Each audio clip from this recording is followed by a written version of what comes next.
guys. This is Cass Madam. And today is going to be kind of a different sort of day.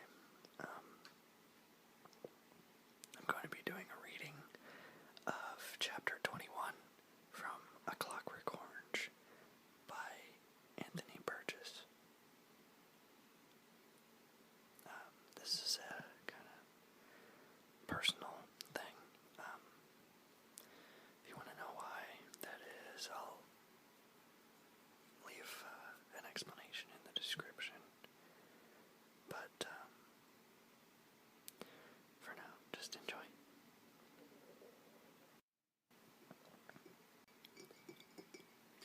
What's it going to be then, eh?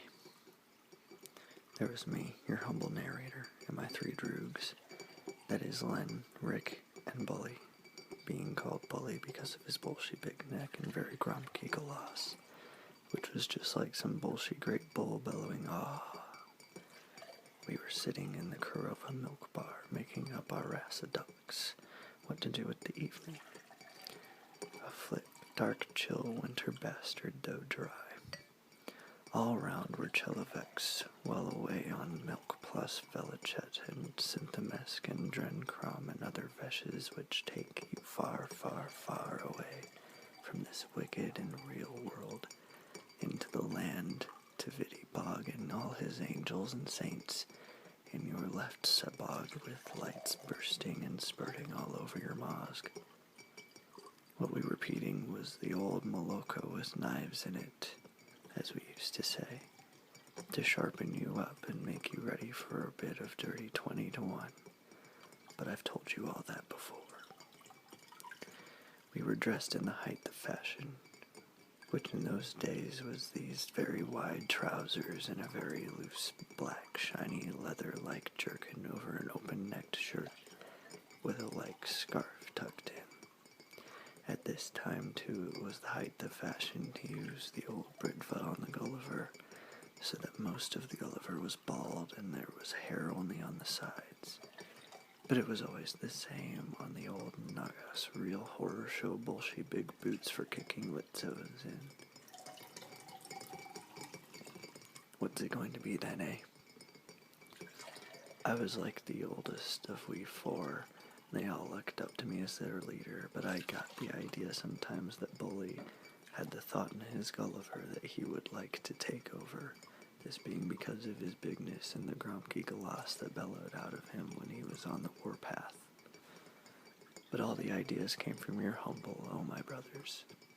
And also there was this Vesh that I had been famous and had my pictures and articles and all that cal in the gazettas.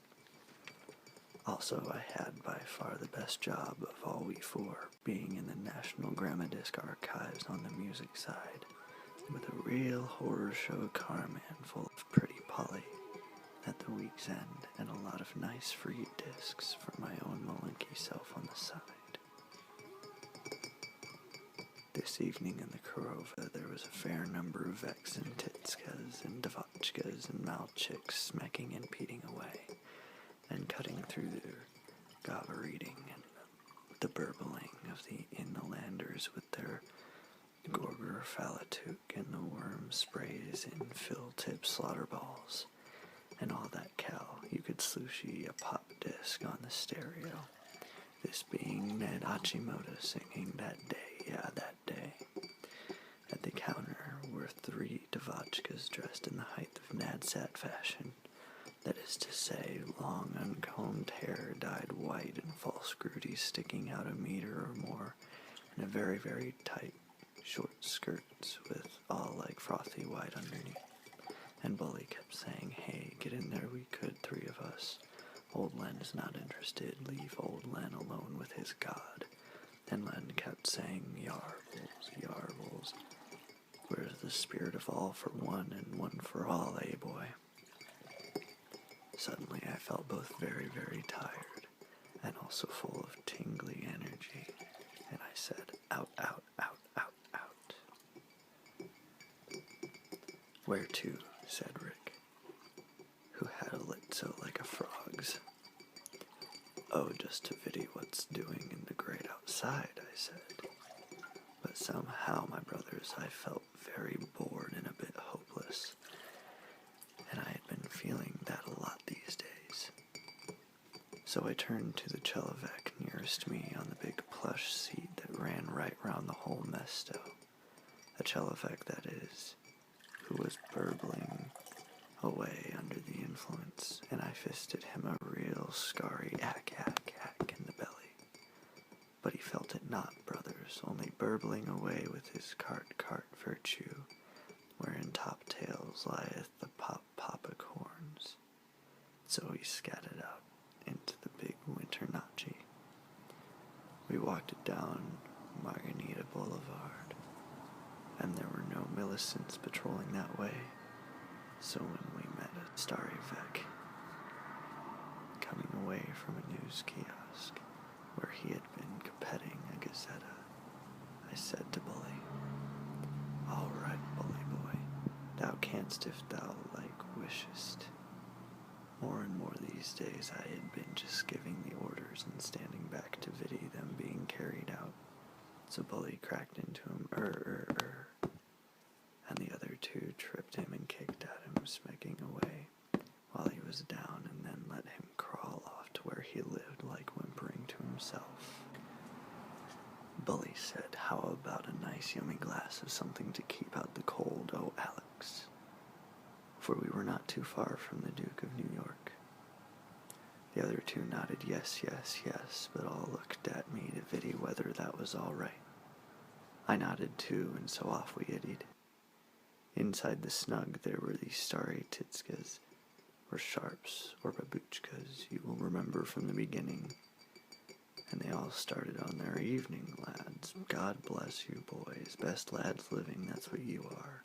Waiting for us to say, "What's it going to be, girls?" Bully rang the call, and a waiter came in rubbing his rookers on his grassy apron.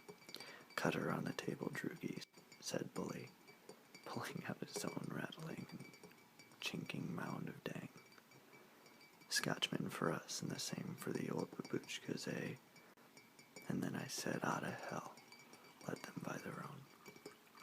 I didn't know what it was, but these last days I had become mean. There had come to my Gulliver a desire to keep all my pretty Polly to myself, to hoard it all up for some reason.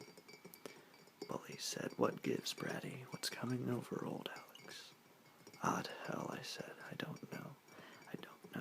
What it is I just don't like throwing away my hard-earned pretty Polly, that's what it is."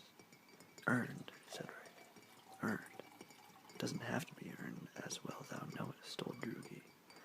Took, that's all, just took and he smacked real grumpy, and I vidied one or two of his zoobies weren't all that horror show."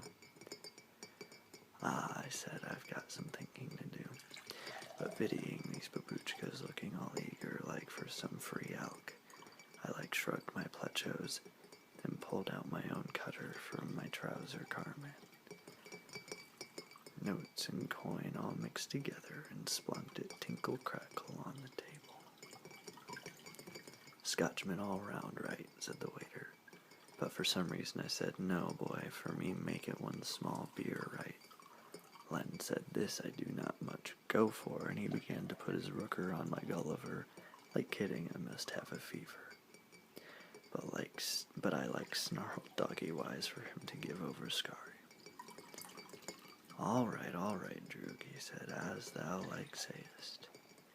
But Bully was having a smot with his rod open at something that had come out of my carman with the pretty Polly I'd put on the table. He said, well, and we never knew."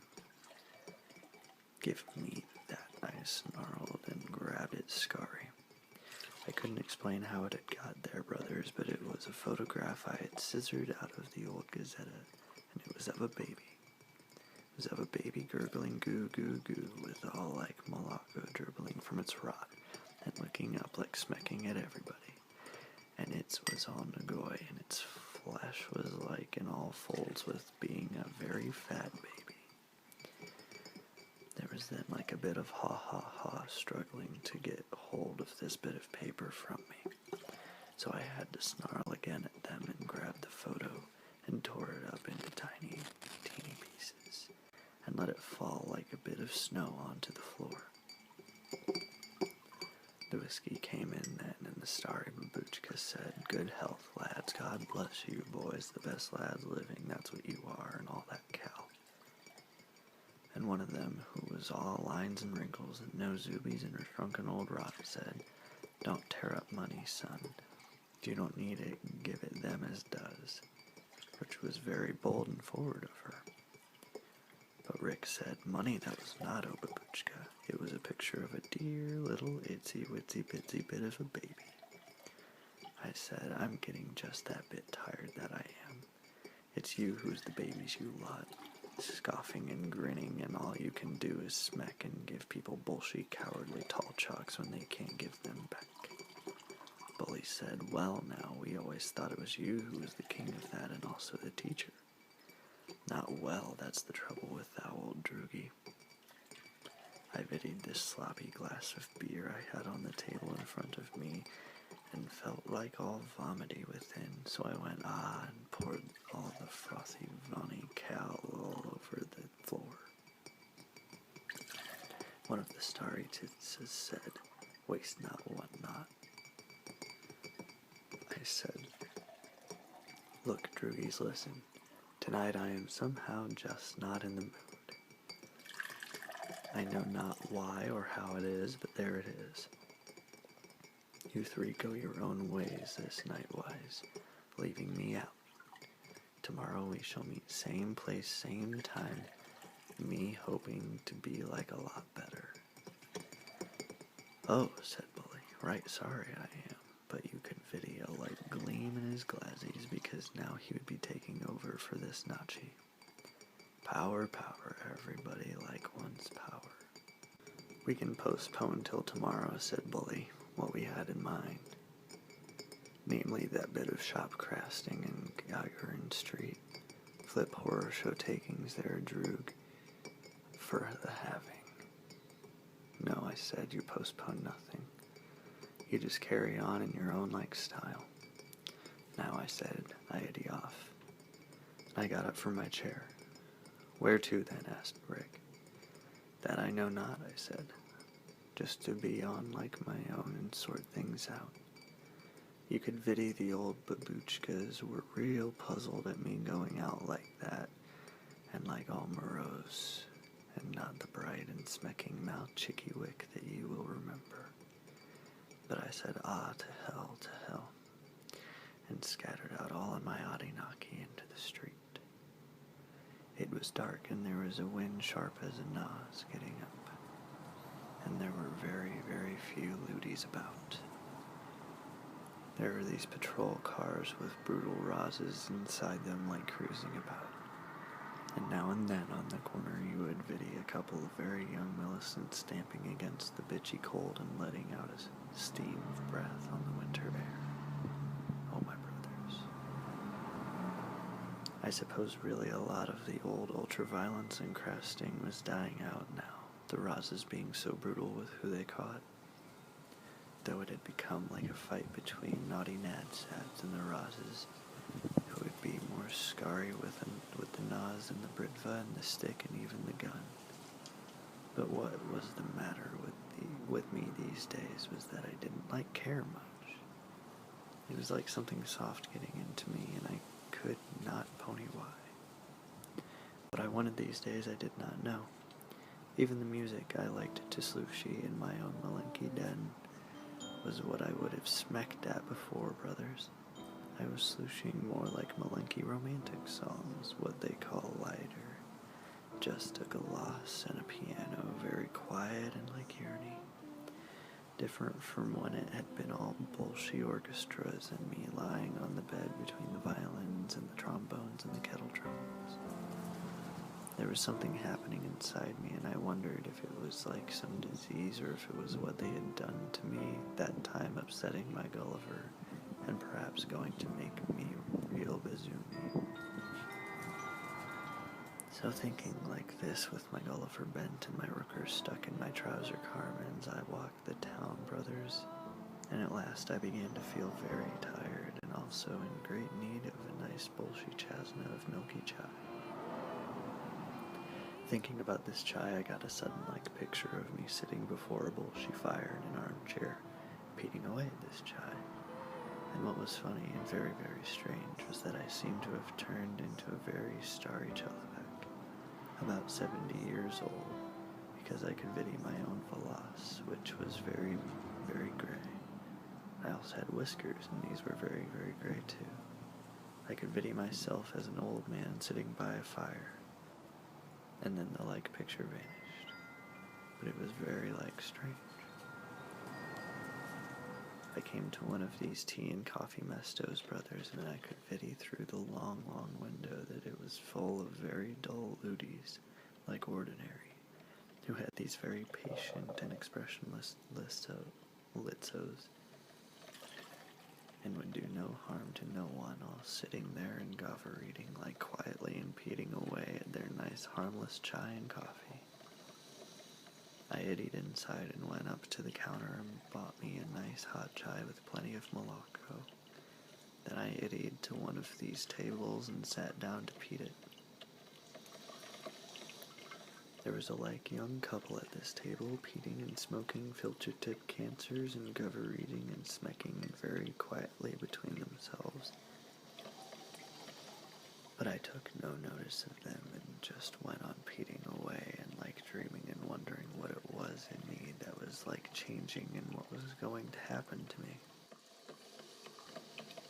But I vidied that the Devotchka at this table who was with this Chelevek was real horror show. Not in the sort you would want to throw down and give the old in and out to, but with a horror show plot and lidso and a smiling rod and very, very fair valois and all that cow. And then the Vec with her, who had a hat on his Gulliver and also had his lidso turned away from me, swiveled round to vidi the bolshy big clock they had on the wall in this mesto, and then I vidied who he was. And then he vidied who I was. It was Pete, one of my 3 droogs from those days when it was Georgie and Dim and him and me. It was Pete like looking a lot older, though he could not now be more than 19 and a bit, and he had a bit of a mustache and an ordinary day suit and this hat on. I said, well, well, well, droogie, what gives? Very, very long time no vidi. He said, it's little Alex, isn't it? None other, I said. A long, long, long time since those dead and good gone days. And now poor Georgie, they told me, is underground. And old Dim is a brutal Millicent, and here is thou, and here is I. And what news hast thou, old droogie? He talks funny, doesn't he? Said this Devotchka, like giggling. This, said Pete to the Devotchka, is an old friend. His name is Alex. May I, he said to me, My rot fell wide open then.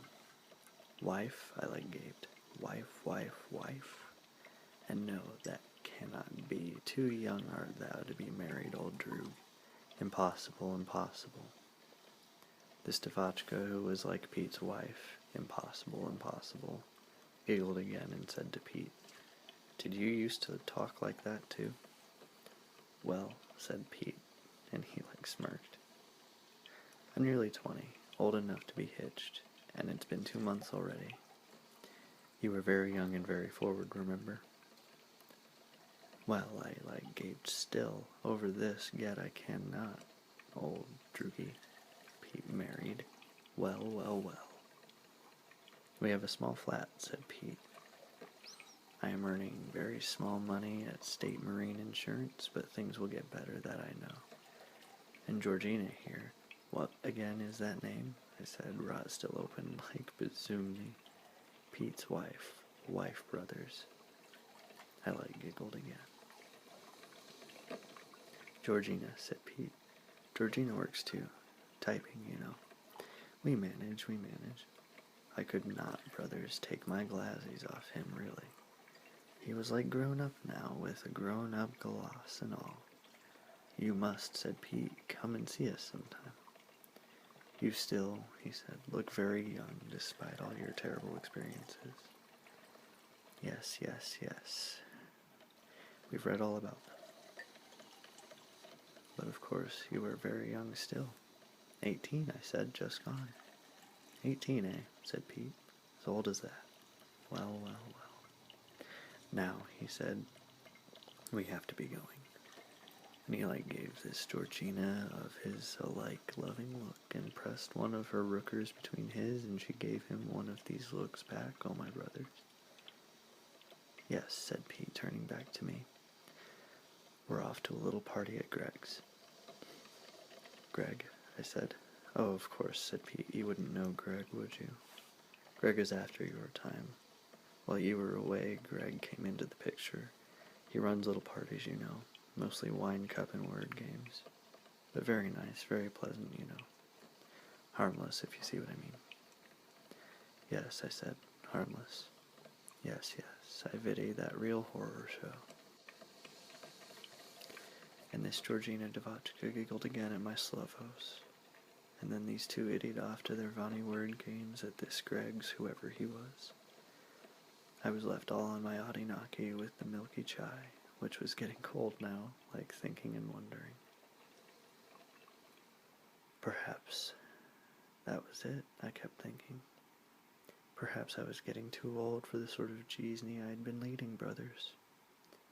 I was 18 now, just gone. 18 was not a young age. At 18, old Wolfgang Amadeus had written concertos and symphonies and operas and oratorios and all that cow. No, not cow. Heavenly music. And then there was old Felix M. with his Midsummer Night's Dream Overture, and there were others. And there was this French poet set by old Benji Britt, who had done all his best poetry by the age of 15, oh my brothers. Arthur, his first name. 18 was not all that young an age then. But what was I going to do? Walking the dark, chill bastards of winter streets after iddying off from this chai and coffee mess stove. I kept viddying visions like these cartoons in the gazettas. There was your humble narrator, Alex, coming home from work to a good hot plate of dinner. And there was this Titsa, all welcoming and greeting loving. But I could not viddy her all that horror show, brothers. I could not think who it might be. But I had this sudden, very strong idea that if I walked into the room next to this room where the fire was burning away and my hot dinner laid on the table, there I should find what I really wanted. And now it all tied up. That picture scissored out of the Gazetta, and meeting old Pete like that. For in that other room in a cot was laying gurgling goo goo goo, my son.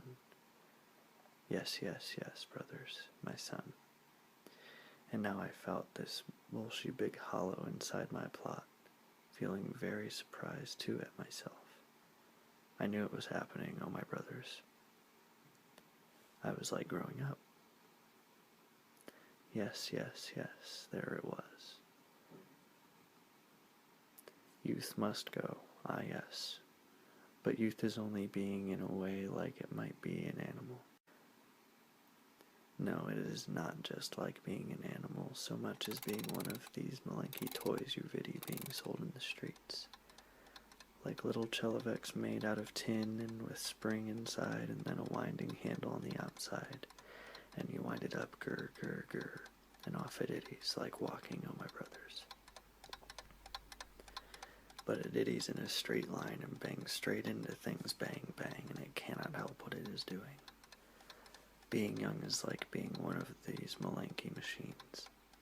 My son, my son. When I had my son, I would explain all that to him when he was starry enough to understand. But then I knew he would not understand or would not want to understand at all, and would do all the veshes I had done. Yes, perhaps even killing some poor starry Forella surrounded with mewing cots and koshkas. And I would not be able to really stop him. and nor would he be able to stop his own son, brothers. And so it would eddy on until, like the end of the world, round and round and round, like some bullshit gigantic, like Chelovek, like old Bog himself, by courtesy of Karova Milk Bar, turning and turning and turning Vani Grasny Orange in his gigantic rookers.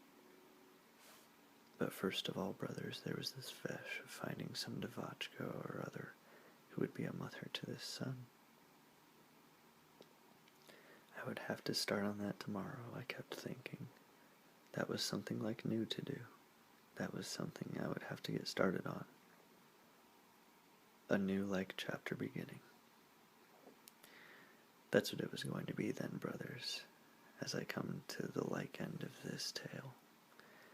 You have been everywhere with your little Droog Alex, suffering with him, and you have videoed some of the most Grasny Brechneys old Bog ever made, all on to your old Droog Alex, and all it was that I was young. But now as I end this story, brothers, I am not young, not no longer, oh no. Alex light groweth up, oh yes, but where I iddy now, oh my brothers, is all on my Adinaki, where you cannot go. Tomorrow is all like sweet flowers in the turning Vani earth, and the stars and the old Luna up there, and your old Droog Alex all in his Adinaki, seeking like a mate. And all that cow. A terrible Grasny Vani world, really, oh my brothers. And so farewell from your little Droog, and to all others in this story profound shooms of lit music burr. And they can kiss my cherries. But you, oh my brothers, remember sometimes that little Alex that was. Amen.